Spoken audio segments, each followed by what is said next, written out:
Started. Good evening, sir. A very warm welcome once again to the AICT sponsored Atal FDP. Thank you for joining us. Yesterday, we had the opportunity to attend your talk on quantum secure communication, which was highly engaging and rich in knowledge. So, all the participants are really looking forward to your lecture today. Uh, Please, sir, start your. I request you to start your talk. Okay, thank you. Thank you very much. So I will share my slides.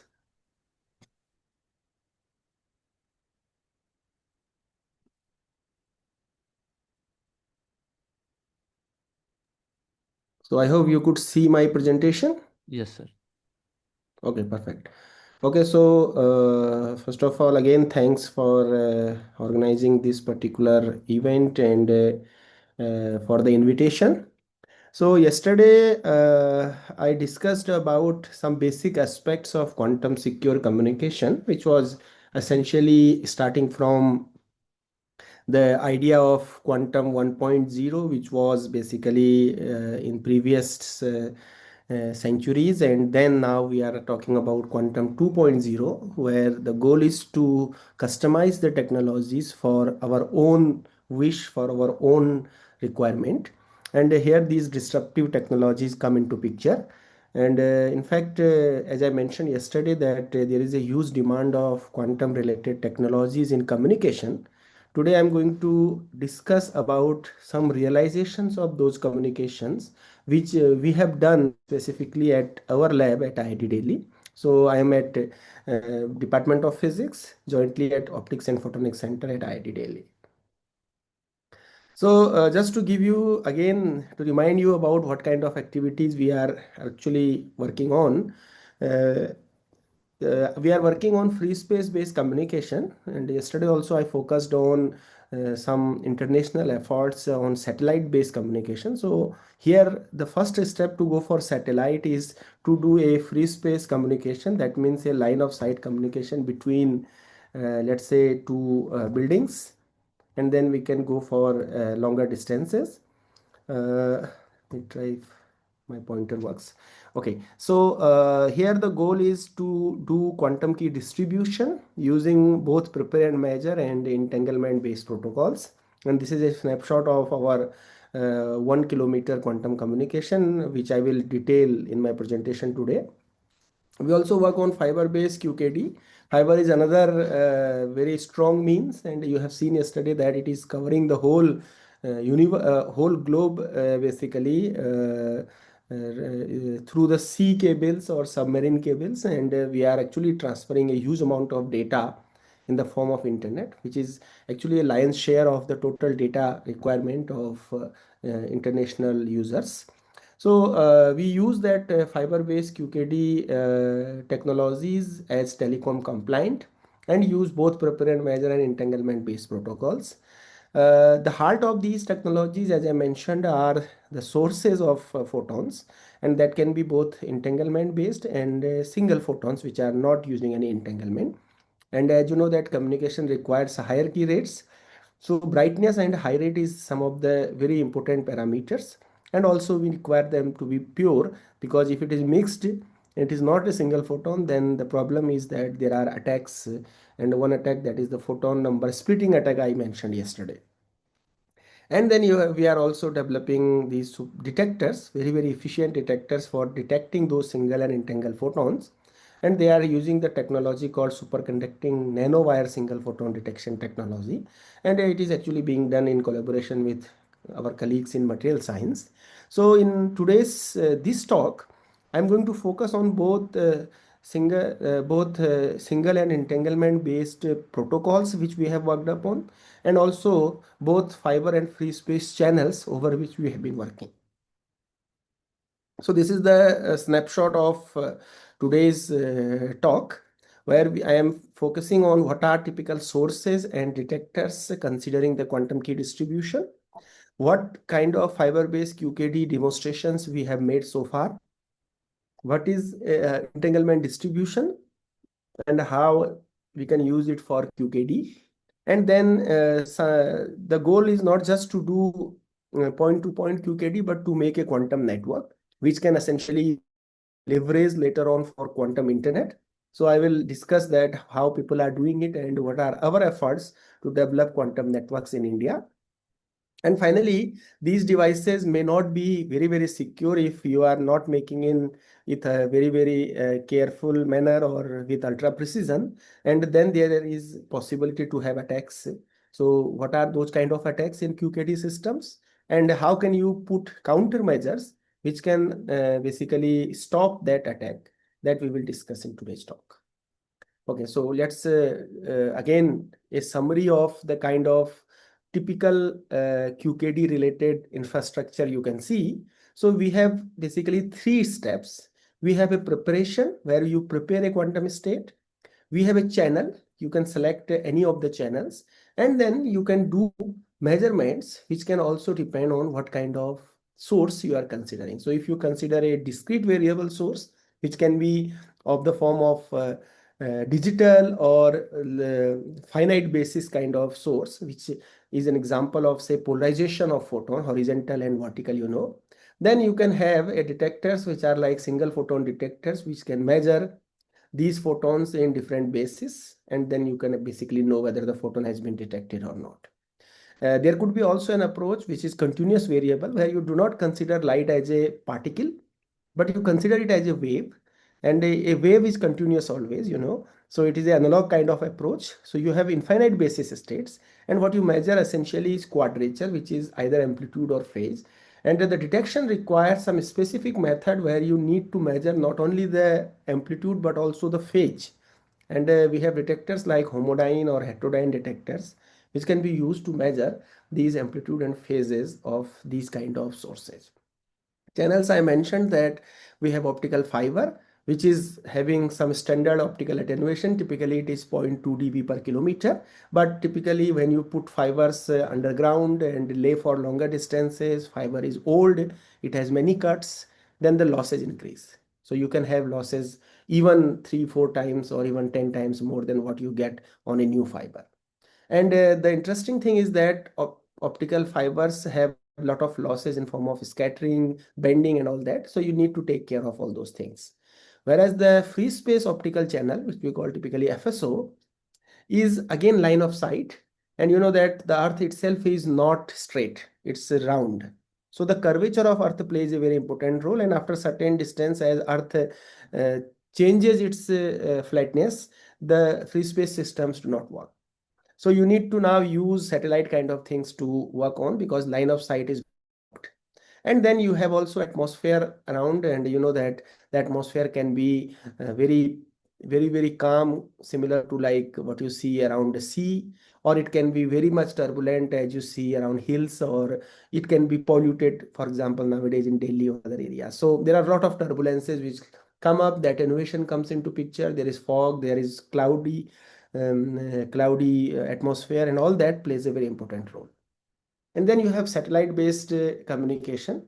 And a satellite is basically, you are having some ground stations and you are connecting to a satellite which is moving in either lower earth orbits or higher earth orbits. So here the losses, that is the atmospheric losses and the turbulence, plays a very important role, and we have to basically minimize them in order to increase the transmission or increase the key rate.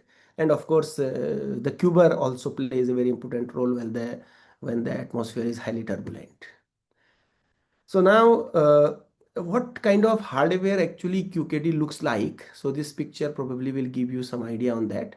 So we have two users, Alice as well as Bob. We have a quantum channel in between. Alice typically is a source. So you use some sort of lasers here, which will give you these photons, which is either laser diode or a laser. You use some modulators by which you either control its polarization or control its phase. You need some basis selector, which can be either a Pocal cell or it can be a modulator again. And then after quantum channel, it reaches to the other receiver, which is basically Bob. Then you need to detect it, but before detection, you need to look into the basis again, because how the basis is actually being selected here which decide that what you detect. And in between these two, since you are sending pulses, you need to take care of the timing and synchronization, because if you are not looking on the same pulse which is being sent from here, then your information would be different. So this is a typical snapshot of a QKD hardware, and depending on the protocol you are using, there will be slight change on these components. And as I mentioned yesterday also, that there are two kind of parameters we look into. One is called the key rate, which can be either a raw key rate, which you directly detect, or a secure key rate, which is after removing the errors and looking into the basis comparisons. And also there is a quantum bit error rate, which essentially tells you that out of 100 photons, how many are wrongly detected. And that number should be as less as possible, because higher the number, the chances of attacks by the eavesdropper are more and more. Now, also I mentioned about how a single photon source can be studied yesterday. Now, how we can build it? So the easiest way to build a single photon source is by using a laser. You can use a standard laser or laser pointer which you use typically. You put a large value attenuator so that the beam is not visible to human eye. The intensity is so low that at a time there are only few photons traveling within the beam. And then you can measure some property of the beam so that you know it's a single photon. And the interesting thing with single photon is that single photon cannot be divided. That means if the photon is passing through a splitting device, the splitter will not divide it. So the photon will either fully reflect or fully transmit. But it cannot be at both places because it's only one photon. So if I ask you to measure the probability when the photon is being detected at both the detectors, the probability should be zero. So this is a very important parameter which is called G2 parameter. And in case of a laser, since the photons are coming randomly, they can be both either sometimes in groups or sometimes separated. This G2 will be typically of the order of 1. That means at a given time there are few photons, and these photons are divided 50-50 by the beam splitter. So if there are two photons, one goes here, one goes here, and you get some sort of a coincidence which is normalized as 1. The distribution of this kind of source, which is called a weak coherent pulse source in general, WCP, it is a Poissonian distribution where this mu is the average value of the photon, and this value can be maximum 1 and minimum it could be 0. And if you see, if you look into a Poissonian distribution and try to measure the probability of getting 0 photons, 1 photon or multi-photon, you will see that surprisingly, as you decrease this mean photon number, you decrease the detection probabilities of 1 photon and multi-photon, and there is no detection probability basically increases. But there is always a multi-photon probability you can see. And this is a problem for these kind of sources because multi-photon is always dangerous, as I mentioned yesterday, because it can invite attacks such as photon number splitting attacks. So we normally try to use protocols where this mu is very small, typically 0.1 or 0.2, because if you put it lesser than 0.1, of course, this multi-photon probability would be very small, but your single photon detection would also be very small. So you will not get sufficient photons to do a QKD. So you want a trade-off between these two, and the idea is to put between 0.1 and 0.2 and try to limit this multi-photon probability. Now, also I yesterday showed you that these two kind of methods of QKD are there. There are certain benefits of prepare and measure, which is basically the kind of scheme where one prepares the state, other one measures it. And here, since it comes directly from these kind of sources which I shown you, so it use typically weak coherent pulse sources. The possibility to have security sometimes is an issue here. So you really need more secure systems in many cases, and then the entanglement is a way where the security could be as high as possible. In fact, it is so secure that if you put this entangled photon source to some adversary's place or give it to some eavesdropper, still the photons, as long as they are entangled, they will be doing safest QKD. So even somebody hacks the entangled photon source, the communication itself is unhackable. Communication itself is perfectly secure, which is not in case of prepared measure. However, prepend measure can give you higher key rates. And by using trusted nodes, you can go for longer distances. And trusted node is something like that. If you make a system of 100 kilometer, like the channel can be 100 kilometer. If you want to go for say 1000 kilometer, you can put these 100 kilometer 10 channels one by one, and that can reach 100 kilometer. In between two channels, there is a node which is called trusted node, and it is trusted because you assume that there is somebody sitting whom you trust upon. Whereas in case of actual implementation, we know that this trusted node can always be a security loophole, because the person who is sitting, or the place where you are putting it, can always be hacked or can always be compromised. So in that case, you need a trusted node free configuration where there is nothing on which you need to trust on, and the sequence is, or the communication is perfectly secure. And that is only possible with entanglement based QKD. You have to use repeaters or quantum teleportation kind of exotic tasks which are still under development, but these are some of the promises which entanglement based QKD essentially offers to us. So now let us look into the kind of QKD protocols we had started with. So in the beginning, we started with a protocol called distributed phase shift, DPS. And yesterday I told you that how DPS works. Again, I am reminding you that here basically we are using Alice as a sender, Bob as a receiver. Here Alice has a laser with some modulators which works as a laser pulses, and these pulses are modulated randomly by phases at 0 and pi. And the communication is happening through a quantum channel. At the Bob side, there is a interferometer, which is a kind of 1-bit delay interferometer, we call it. That means that the pulse which goes from here will interfere with the pulse which comes after it. And that way, the interference is seen at detector 0, or detector 1, or detector 2, depending on the phase difference of these consecutive pulses. For example, if it is pi pi, the phase difference is 0, the photon will be detected here. If the difference is pi 0, which is pi, the photon will be detected here.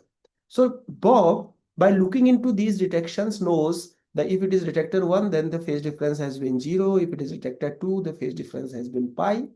And if it sends the timings to Alice, Alice knows that at what timing, what was the actual phase given by her.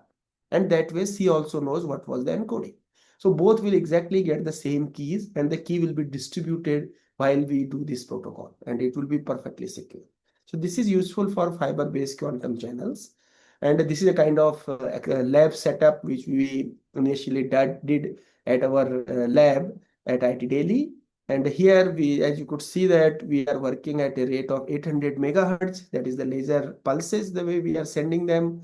We used a fiber of 110 kilometer. It's a fiber spool. That is a fiber which is basically rotated around some solid body, and the length is very long. And you see that we get a key rate of 15 kilobits per second with a Q-bar of 4 to 6%. So this was the first such implementation which we did for more than 100 kilometers. And then the funding agency was DRDO, so they told us to make a field demonstration. So we took our sources and detectors to a place called Prayagraj, that is Allahabad initially. So Prayagraj was our source, which is Alice. Vindhyachal, which is about 100 kilometers from there, there was an optical fiber available, which was a dark fiber. We put our detector, and in between these two cities we made, which were 100 kilometer away and losses were about 26 dB, we made the first intercity quantum communication between these cities. So, and in fact, this 100-kilometer commercial fiber-based communication was indigenously made for the first time. So it was very much in news that how with DRDO and IIT Delhi we were able to make this demonstration for in between two, in the real fiber between two cities. And you could see here that these are some technical details of that.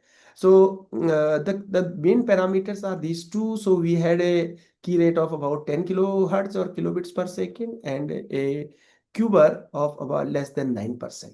So you see that the Q-bar is slightly higher than what we did in the lab, and that is natural because there are more scattering, more losses, more possibilities to to lose the photons or to change the phase of the photon within that fiber, and that's why the error was slightly higher. But this was, as I mentioned, was the first stepping stone for this kind of activity, which will later on be useful for quantum networks and quantum internet. And if we could use trusted nodes, since it was 100 kilometer, we can go up to any length, say for example 2000 kilometers between metro cities. However, though the demonstration was made for 100 kilometer because that was the available fiber with us, we asked a question to us that whether this is the only distance we can achieve or can we go for longer distances? Can we optimize our system? Can we reduce the QBER, which is already 9%? Can the key rate can be increased from 10 kilohertz to probably 100 kilohertz or so? And in that case, probably we can go not just 100 kilometer, but maybe 2-3 times of this distance. And that's what we did in the lab.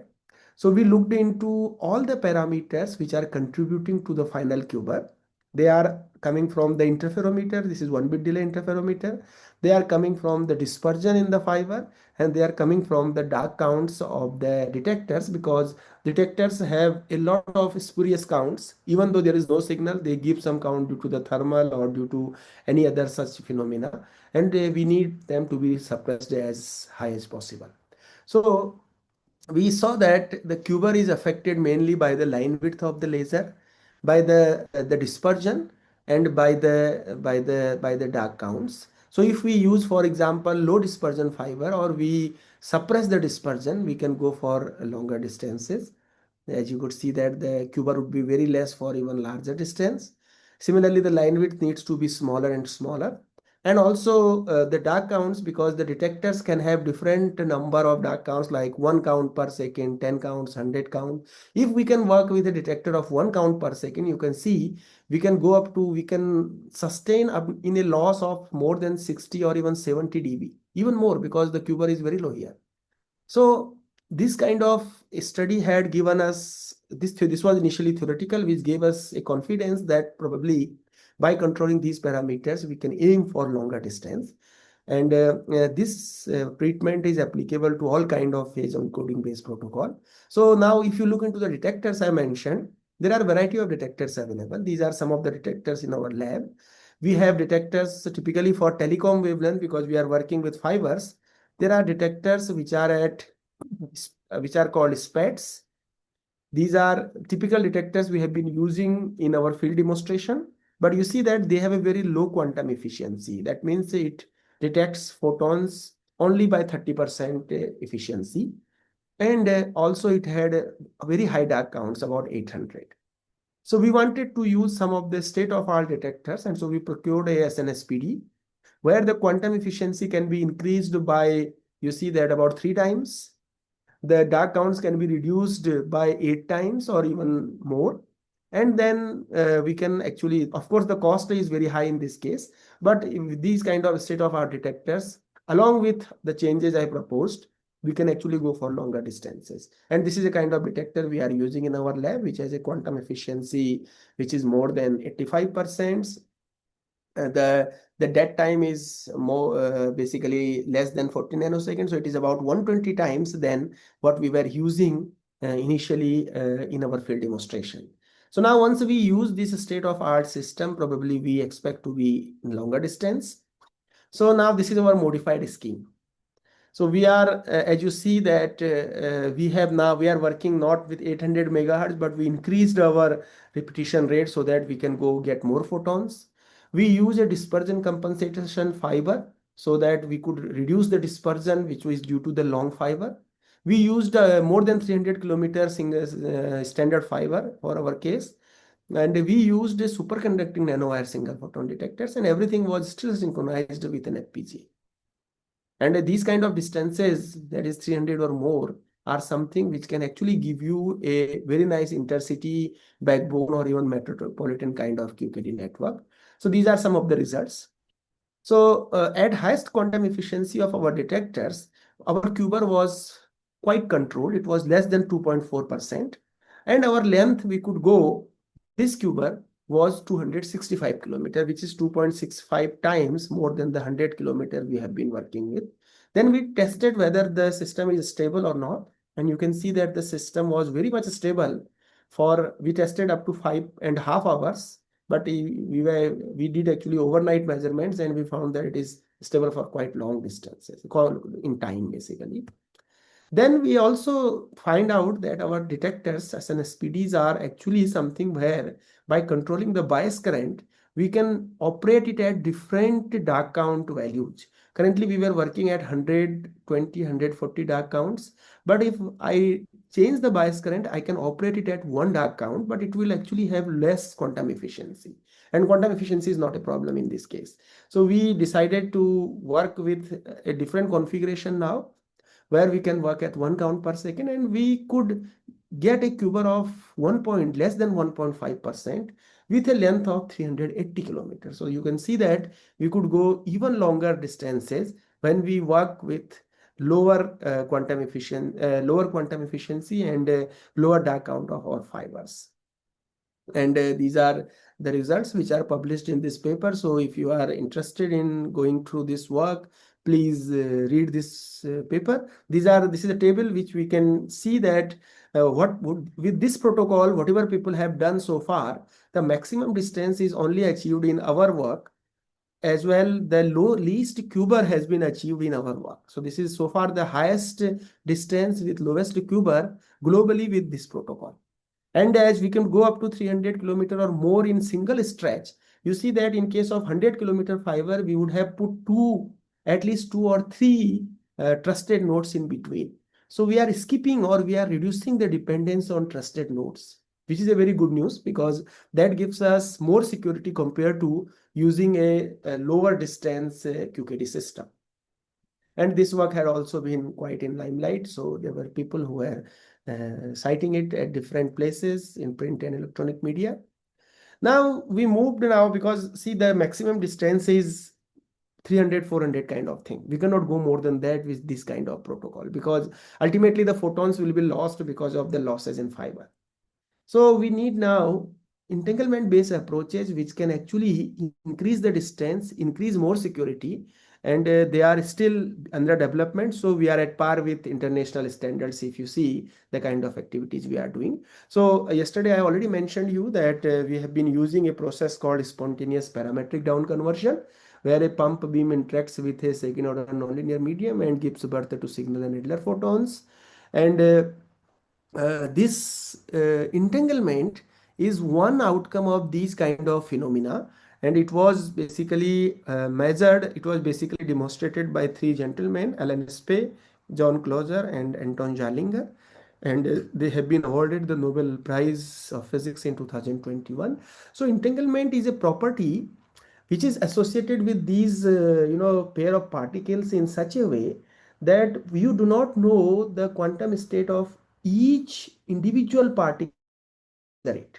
So the state itself is a superposition state. We don't know what it is because we have not yet measured. It's a quantum particle. However, if you measure one of them at any point of time, you immediately know about the state of other as well, irrespective of the distance between them. So they can have any large distance in between, but knowing one gives you the information about other. And I gave you an example of sending two photons in different distances yesterday. So now this SPDC, which I mentioned, can give you several single and entangled photon sources, because as I showed you here, it is a process which is giving you two photons. One photon is here, another photon is here. So every time you send a pump beam, you always get pairs. You never get single photons. So one photon is here, other photon is here. Now, if by any means you can measure this photon and delay this path, you can say with 100% confidence that the partner of this photon which you have detected is actually traveling here, and it will reach to you. So you measure here 100 photons, you know that 100 photons are traveling here. So it's a single photon source called heralded single photon source, whereby measuring one, it heralds the single photon and gives you the information about that. Now you can do QKD with that kind of source as well. So we have actually worked with heralded single photon sources significantly, and you could see that there are, and the quality of this single photon is given by the G2 parameter I told you, and the value should be as low as possible, typically 0.1 or less. So in case of 810 nanometer, that is the free space wavelength, we could get a value zero point 0.1 with about 4 megacounts per second, that is using a PPKTP crystal. And in case of these 1550 nanometer experiments which are using fibers, we had one scheme where we can go 0.04 G2, more pure, but here the key rate is lower, 240 kilocounts per second. And in a very recent experiment, we decided to see what lowest value of G2 we can achieve, and can we make a source which is scalable. And as you could see that we worked with different gigahertz rates of repetition rates of our laser. And when we were using at 20 gigahertz, we could get a G2 of 0.0005, which is the lowest G2 so far reported. But of course, you are getting it at very less counts, that is 50 kilocounts per second. But you could see that if you want a very high quality of G2, you can achieve it. You want a higher counts, you can get higher counts as well. So all possibilities are there. And also you can then make entangled photon sources, and the entanglement based sources I mentioned you that some parameters by which you can check whether the source has entanglement, which is either the visibility should be more than about 71% and as high as possible. And there is also something called Bell violation, which is called S parameter. And the value of S parameter should be more than 2, and it should be maximum as 2.8, which is theoretically, experimentally, no one has achieved 2.8 so far. Our values are, you can see that around 2.6. So we are very much entangled, you can see, and this all is actually polarization entangled. These two are 810 nanometer, that is free space based scheme, and this is a fiber based scheme. So this is a source of polarization entanglement which I just mentioned. So you can see that this source is all fiber source. So there is no free space component. Everything is connected through fibers. The waveguides are fiber, these WDMs are fiber, and you are making measurements with the fiber connected detectors. Your laser itself is a fiber source. And we measure different quantities. For example, we measure whether the photons coming from this source are indistinguishable, and yes, you could see that our visibility was more than 95%. So they are indeed quite indistinguishable. And when we make a Bell violation, we get a value of more than 2.6. And these are some of the characteristics plots of polarization visibilities, which essentially give you finally this Bell parameter value. And that tells us that we have entangled photon source. So the entanglement is available at the source in the case. Now, as I mentioned that in case of QKD, you want these photons to travel to different users. So now this is our entangled photon source. We have two photons coming out. I use two fiber spools. One photon goes through this fiber spool and gets measured and detected by Alice. The other photon goes, which is its basically pair photon, goes through other fiber spool and it is detected by other kind of detectors, other user basically. So now if I could measure the Bell parameter after certain distance, or visibility if I measure after certain distance, and this value again comes within the limit of entanglement, I say that my entanglement has been distributed up to that distance. And that's what we have shown here. You can see that my visibility is measured up to 100 kilometers. That means two fibers of 50 kilometer each, and still we are more than 71%. So that means we have distributed entanglement up to 100 kilometer, and then you can put different length of the fiber, say 0 kilometer, 20 kilometer, 50 kilometer, and measure and you can do the QKD now. So we did the QKD. You can see that our QBAR was about 2% to 3%. And our key rates were about 1 kilobits per second for the largest distance. And at the source, this was about 10 kilobits per second. So this is one of the very, very important experiments where we have demonstrated that entanglement-based QKD can be done within the fiber. Now, you may ask that, okay, you have done QKD, you have put some fibers, but so what? This is not a field fiber. It is just in your lab. What about its uses? Can we put it in the ground fiber, which is already being used? So for that, we used now, because in Delhi, getting this underground fiber is very difficult. So we requested our IIT Delhi campus, this computing facility, that if they can lend us some fiber within the campus, and they gave us one fiber which is about 8 kilometers length, which is underground fiber, and it is actually the fiber where one uses for internet to home. So we use this fiber and we put one of the photon through this fiber. Another photon was kept through a fiber spool of 10 kilometers so that we could balance the distances roughly. And then we could make a measurement. So we see that after this also, because this fiber was quite old, this 8 kilometer fiber, we had losses of about 9 dB or even more. So we got a rate of 2 kilobits per second and a QBR of less than 3, which is still in the permissible limits. So you can see that this QKD system of based on entanglement is actually compatible with field deployed telecom grade fiber, and we can use it. We can actually go for longer distances, and we can use it for intercity kind of communication if such kind of fiber could be available. Moreover, the funding agencies like DRDO have been interested in free space communication also, because in many cases, in many places, fiber is not available. And if suppose in the frontier areas, some troops are moving, and they have just their one troop is at one mountain top, other troop is other mountain top, then there is no fiber available there. How they will communicate, and they would set up the key. So the only rescue here in this case would be the free space communication, because this is a line of sight. So they can either talk mountain to mountain, they can talk mountain to headquarters somewhere in the valley directly by sending the photons through the free space or line of sight kind of communication. So we decided, okay, let's try this with our sources, because we had already entangled photon sources for free space related activities which are working at 810 nanometer. So this is a picture of, so we basically set up a free space optical link at IIT Delhi campus, which was connecting two buildings. There is a research park, which is a very new building which came up at the one corner of IIT Delhi. And there is a main building, which is the iconic oldest building of IIT Delhi. Both are about 7 floors. So we put end stations at rooftop of these two buildings, and there is a IIT ground where you can see that a lot of activities happen, and the distance of that was more than 500 meters at that time. So we decided, okay, what we can do now, that at the rooftop of one rooftop we can use our entangled photon source. Now this is giving us two photons. So what we have to do, we have to measure one photon within the rooftop itself and send the other photon through a beam expander through the quantum channel to the other building.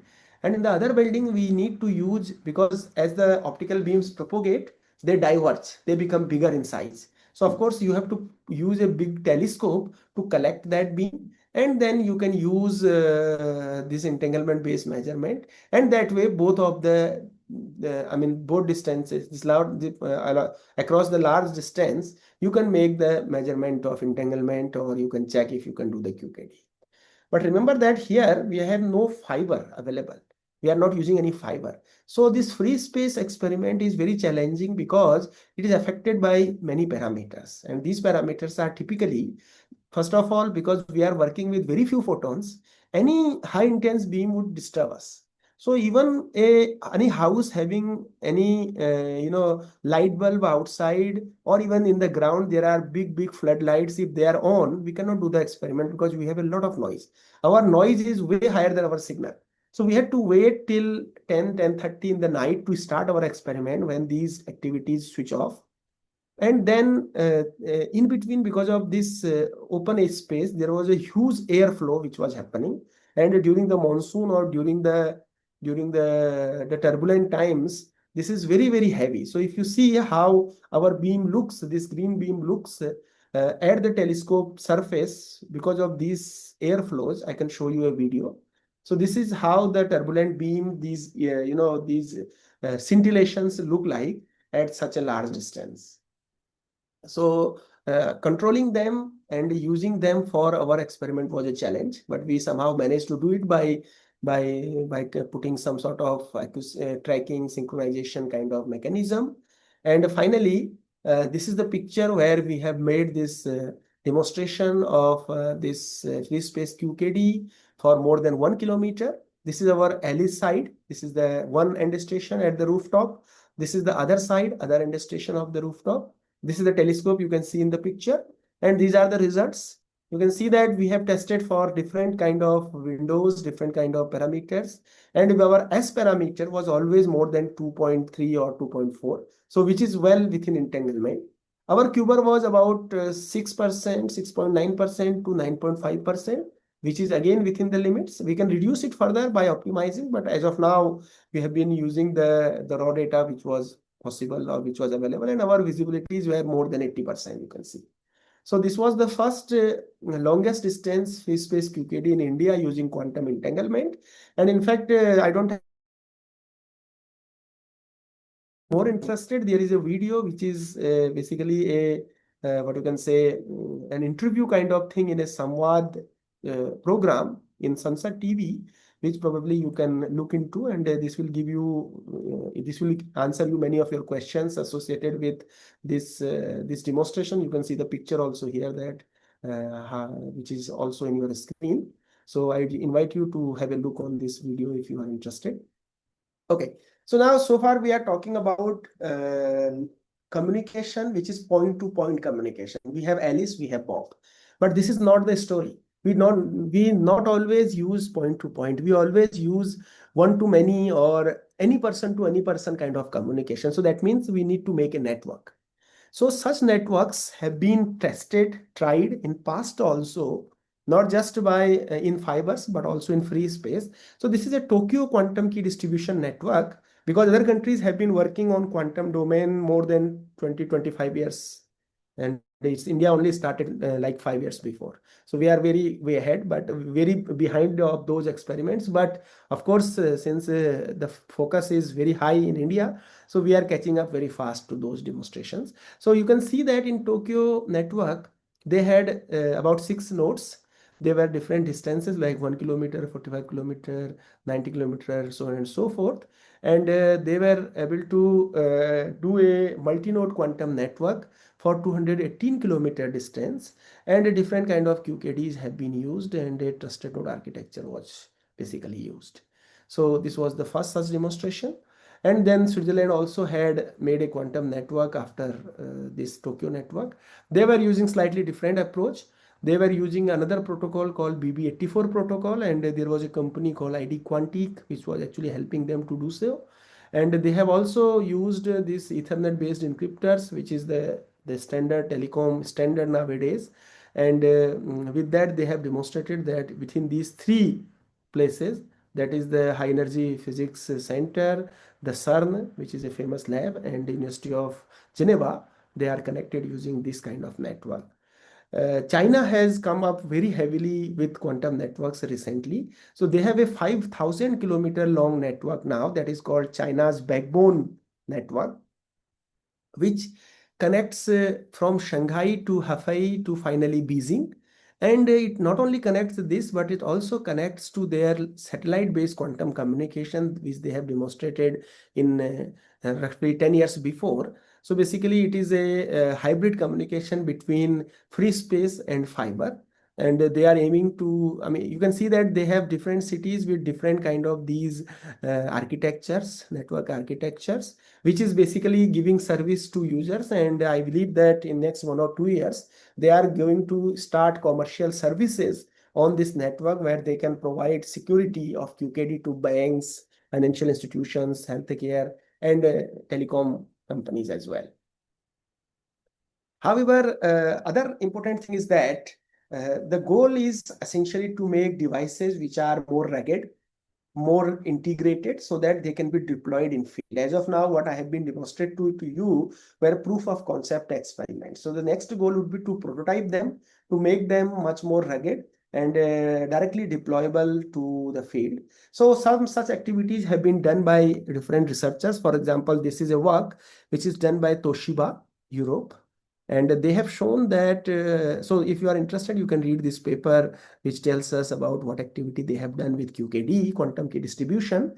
So they have made small systems like a chip-based QKD transmitter, a chip-based QKD receiver, and a chip-based quantum random number generator. And they can be plugged directly in a very small box. And that way they can basically be used for deployment. So you can see that the size and form factor is very small.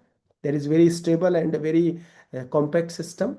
And this is actually the need of the hour, that to make chip-based solutions. And in India, as you know, that a lot of missions like semiconductor mission and chip-based foundries are coming up. So we expect that in next several few years, maybe 3 4 years, such kind of developments would take place in converting these systems into chip-based systems.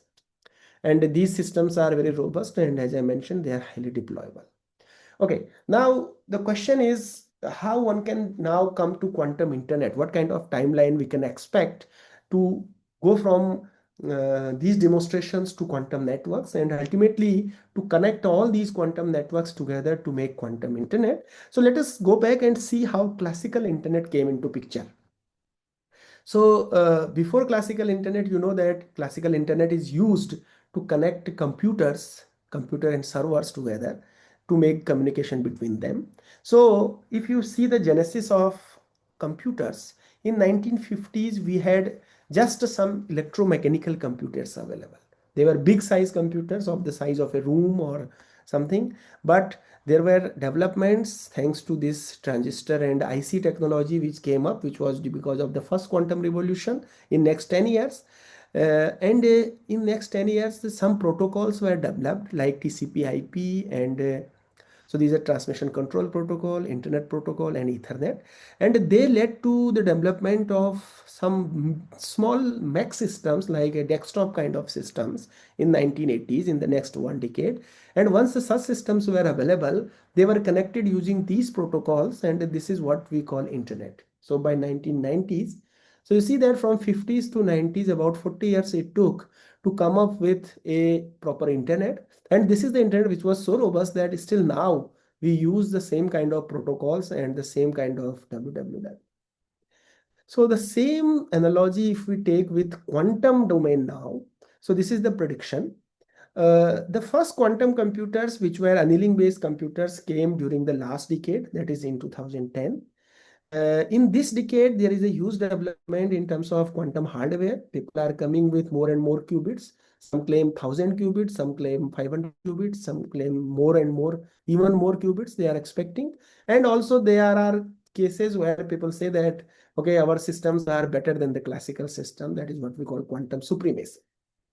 And also in these 10 years, we have parallelly developed multi-node quantum networks. So there are, as already I gave you example about China, Tokyo and all that. In India also, we have similar efforts going on. So we expect that another 10 years it will take to develop some usable quantum computers, which are full stack fault tolerant kind of systems. And if these are available, probably next 10 years, we need to connect them securely using a World Wide Web kind of scenario, and that is what we call quantum internet. So we expect that from 2010 to about 2040 and to around 50 is another 40 years, you can say from 10. From now on, I would say another 25 years or so would be required to come with a full-fledged quantum internet to be deployed and used. And also now, since we were talking about networks, these networks have many applications. You can see that they are useful in almost all domains of sciences. One can do distributed quantum computing, one can do distributed quantum sensing. You can use them for exotic tasks like quantum internet, quantum teleportation. You can do quantum repeaters and quantum key distribution. If one wants to precisely synchronize clocks better than GPS, then one can use multi-node quantum networks.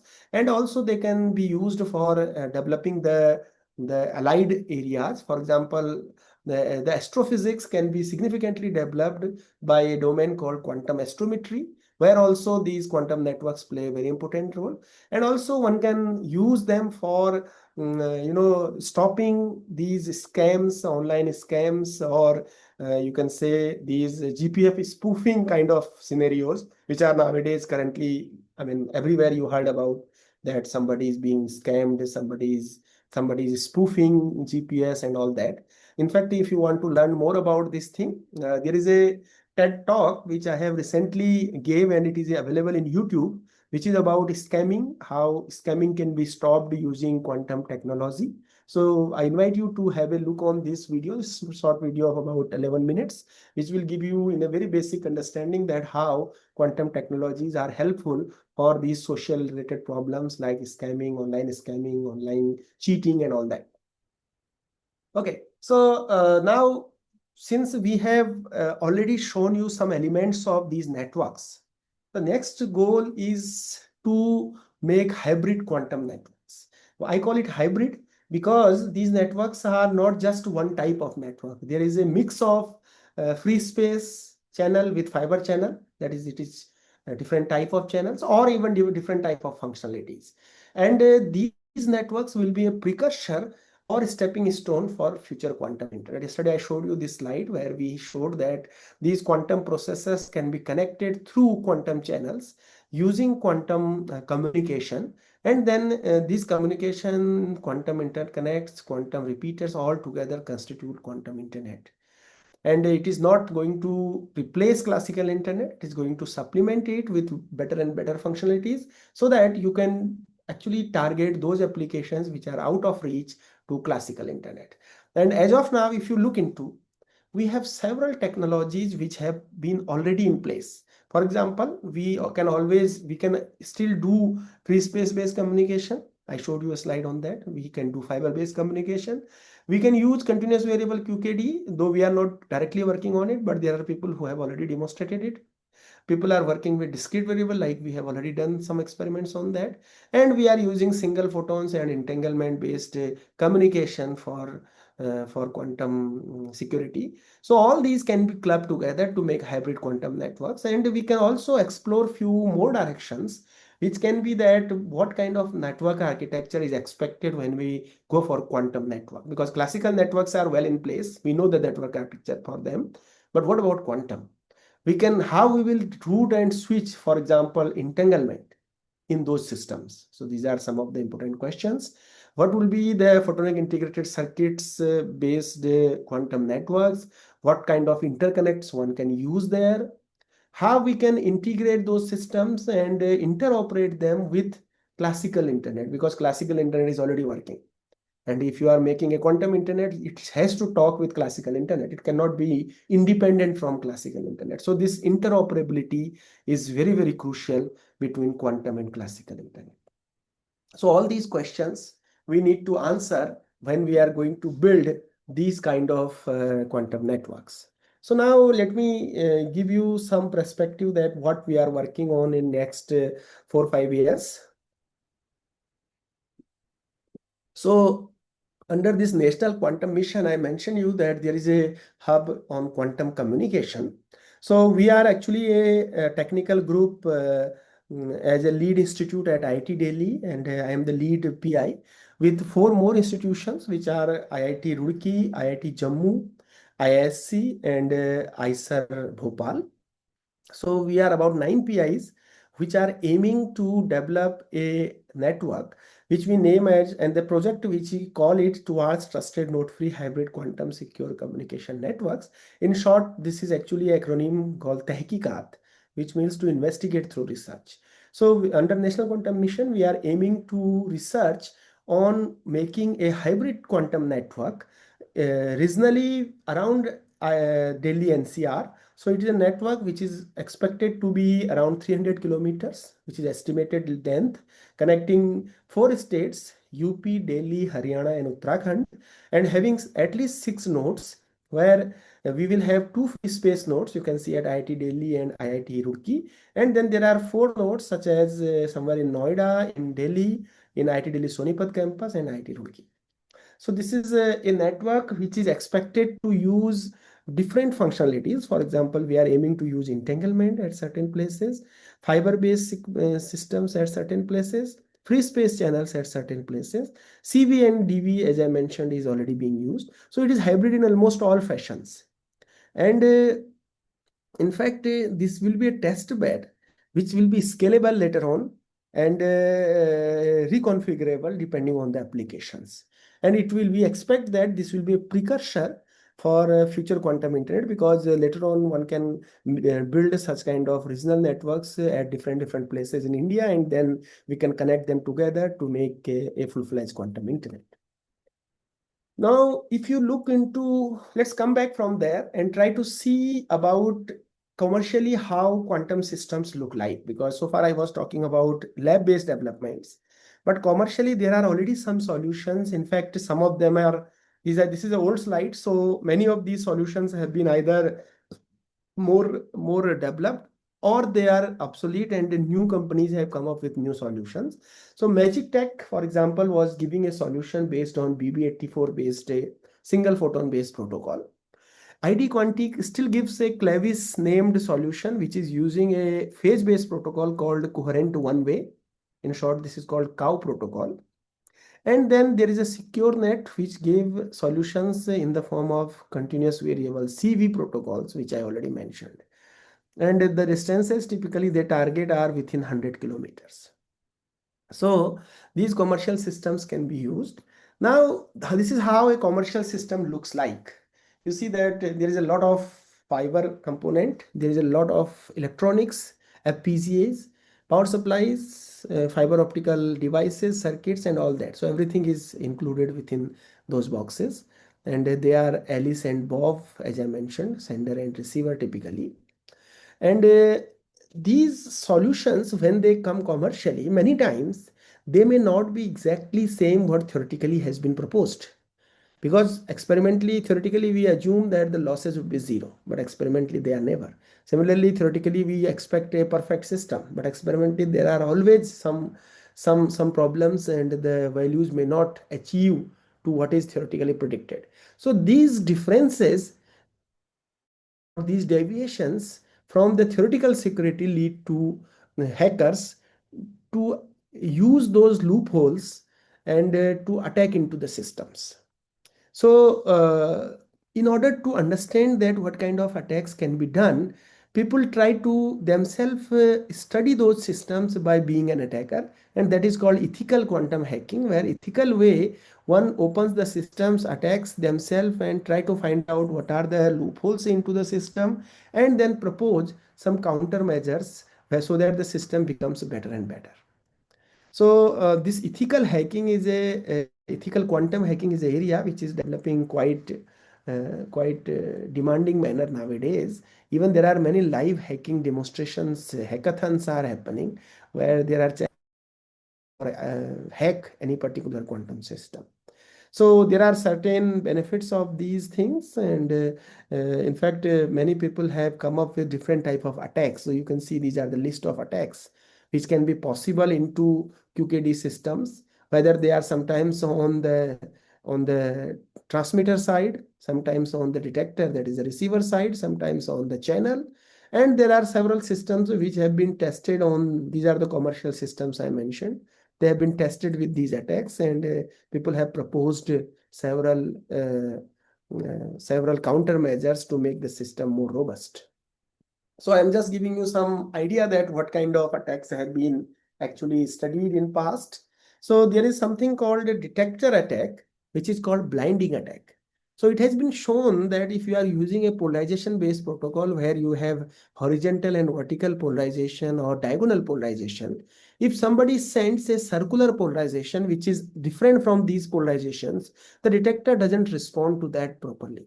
The basis can actually do not read this circular polarization effectively, and it blinds the detectors. So this blinding attack will basically give you the information about the keys which are being generated because of this particular nature of polarization. So this has been already done by several groups. There is also a laser damage attack, because many times these detectors which we use, these are avalanche detectors. These are single photon avalanche diode SPATs, and they work on a mode called Gregor mode. And if sometime you put a very intense laser beam, it damages their detection, and this becomes a linear mode. So now by controlling the laser power, you can actually drive the detector from one mode to another, and that way the detections would be biased by the adversary. So this is a very important detector, and since all commercial systems use SPATs, they are vulnerable to this attack. And the solution for this problem is that one can put optical isolators, which are basically devices which stop higher powers. So if you integrate one optical isolator, then any high intense power would be blocked, and that way your detector would be safe.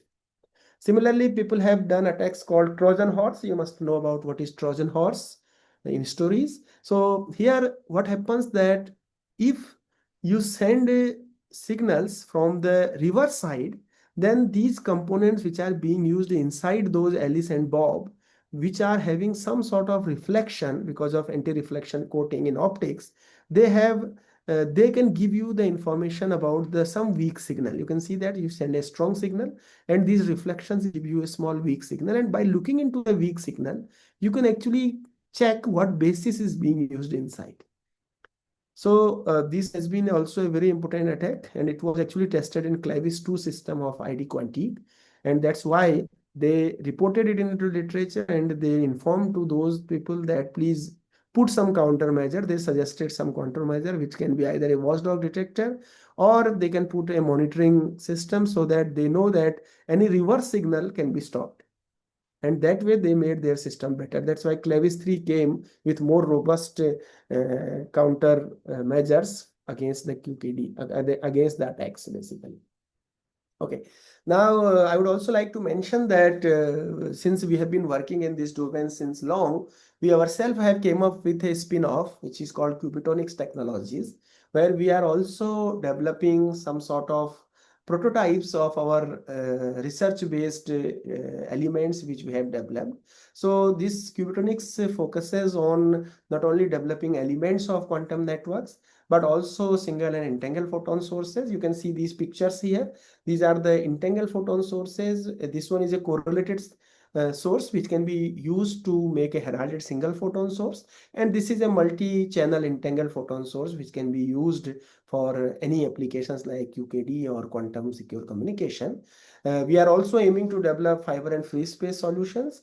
And also, since in universities, there are AICT has come up with quantum programs, it is a need of our to develop some hands-on kits or solutions, hands-on experiments or demos to students, where they can do some hands-on, do some experiment in the lab in quantum physics. So we are aiming for HRD training, skill development as well, to develop these kind of experiments which can be useful for these students. So now I think I have almost covered my talk, all the details associated with that. So I summarize it. So we started with the aspect of QKD hardware, that how the hardware actually looks like. We have shown some pictures of the hardware to you as well. We have given the understanding about what are the components in the sources, what are the components at the Alice side, what are the components at the Bob side, and how it essentially works. We also gave you an understanding about developing single and entangled photon sources. If you remember, single photon sources were of two types. One was a weak coherent pulse source, which can be directly derived from a laser, whereas the other kind of source is not direct derivative of a laser, but it is a specific process called spontaneous parametric down conversion, and that gives you entanglement, which is a pure quantum phenomena. And using entanglement, you can now develop entanglement based QKD. We also then showed you how we have done works on developing QKD systems. So for example, we showed you DPS QKD, that is distributed phase shift QKD. And then we demonstrated them not only in the lab, but also in the field. For example, this Prayagraj and Vindhyachal 100-kilometer underground quantum intercity quantum communication was one example. And then this distance was enhanced to 380 kilometers. We have also shown you that these entanglement based sources which we have developed can also be used for QKD. And I gave you two realizations. One was based on fiber, where we could go for long distance fiber up to 100 kilometers, and also in free space very recently, in fact this year in May, June, where we have shown you that in between two buildings of IIT Delhi campus, we could do a line of sight communication up to 1 kilometer. In fact, the actual distance was 1.2 kilometer. and that can be scaled for longer distances. But unfortunately, in Delhi, we don't have such kind of line of sight of 2 kilometers, 10 kilometers or so. So we have to actually go somewhere else to make such kind of demonstrations. But it is possible to enhance the distances, go for longer distances. And finally, we showed you that all these QKD systems can be used to make quantum networks. In fact, some QKD solutions commercially are available, and people can try different ways to hack the systems ethically. And this ethical hacking gives you an idea that what kind of loopholes are there in those systems, so that you can make those systems using some countermeasures, and that way you can stop the quantum hacking of such kind of solutions. So I again thank now, because this has been a work which was done not by me but many of my collaborators, my students. So I'm thankful to the funding agencies first, that is DRDO, Department of Science and Technology, DST, National Quantum Mission, and also Institute of Eminence of IIT Delhi for supporting the funds with funds, and also with infrastructure. And also these smiling faces which you see on the slide, which were the students working behind all these experiments and their results, which I am presenting to you. So thank you very much. If you have any questions, I'll be happy to answer. Yeah.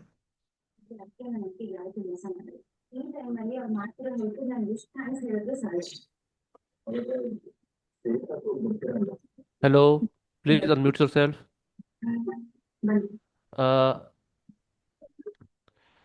Sir, I think there are some questions in chat box. Yes, I see now. So let me go back to there. Yeah, so first question, let me go one by one. So Ranjan Balajan, the question is, sir, is in this field demonstration over 100 kilometer fiber key is generated, then where the key was used? See, what we do that we generate the key by using the QKD system. And once that key is in the form of some random sequence of zeros and ones, which is identical with Alice and Bob. So once we do that, we have also another channel which is for classical communication. So we demonstrate that how we can make communication between these two using that key. So that is the quantum secure communication basically. So what we did that we sent a video file, a data file, all this an image file from one place to another using that key. So one key was used to encrypt it, other key was used to decrypt it, to show that the key was identical and it was quantum secure communication. And the question also is, why 100 kilometer? Can't we use lesser quantum link length for key generation? You can use any length, but in case of communication, we aim for highest distance, because short distances you can achieve very effectively. This is, I mean, if I have a 100 kilometer system, a 10 kilometer distance is nothing new. I mean, it is always possible to do. But we always aim that what maximum distance we can go, so that we can connect, say, cities, or even you can say different capitals of the states or metropolitan cities with the communication. That's why the longest distance is the preference. The next question is, what is the software used for theoretical results shown in loss versus distance and Kuber? So there is no software as such. Our simulations typically use either Python or MATLAB. So we have been using similar kind of things. So we don't use any commercially available solution for simulations. Basically, everything is done by our own. Another question is by Akansha Singh, which says that if we have WDM system and we can use Alice and Bob concept, then can we investigate Q factor and Q bar in an optical communication system by making use of different modulation techniques? You can do that, but then this is still a classical communication. Quantum communication requires quantum sources and quantum detectors. If you are not using any quantum attribute, you are just using a WDM based system, or some optical communication, that it is a classical communication. And then you don't need Kuber, you can use simply bit rate, BER, for that. Harpreet Kaur has a question. What kind of optical amplifiers or hybrid combination of amplifier used for longer distance? This is a very good question, and the answer is that quantum, yesterday, if you remember my talk, I told you that quantum bits, qubits, or quantum states, they cannot be copied. So it means that if I use an amplifier, I cannot amplify, because amplifier essentially makes many copies of a single copy. So if it is 1 milliwatt signal, it makes it 10 times of that. Quantum states cannot be amplified. So this is why we cannot go for long distances by using any amplifier in quantum. We are using dark fibers, we are sending whatever is available with us. We cannot put any active component on the way of our communication. And this is the biggest drawback of quantum communication, that no optical amplifier or amplifiers of hybrid combination can be used. So this is, I think, all. There is no longer any other question afterwards. Is there any more question? Hello, participants. If you have any question, you can ask. Uh, okay, sir. Uh, Thank you so much, sir. You and your team have done excellent work in this area, and both the sessions were very informative and enriching.